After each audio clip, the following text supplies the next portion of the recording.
અરે આજે ભૂત પ્રેતને પણ બીક લાગે એવા માણસો થઈ ગયા છે. આ ભૂત પ્રેત ઓછા થઈ ગયા, નડતરાઓ ઓછી થઈ ગઈ, ક્યાં ગયા બધા ખબર પડે છે?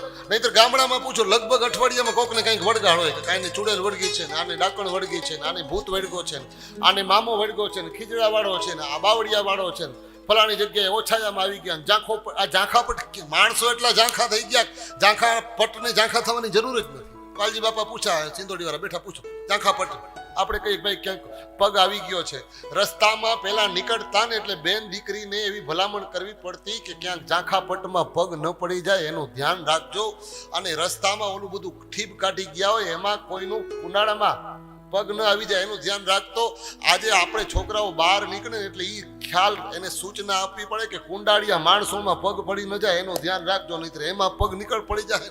ઓલા ભૂત પ્રેત વળગશે ને તો એની તો દવાએ છે, એને તો હાંકડું મારીને ધુવાળા કરીને ભૂદેવો પંડિતો કે ભુવાઓના માધ્યમથી આપણે દૂર કરી શકશું, પણ માણસ નડશે ને એને દૂર કરવા માટેનું કોઈ સાધન છે જ નહીં.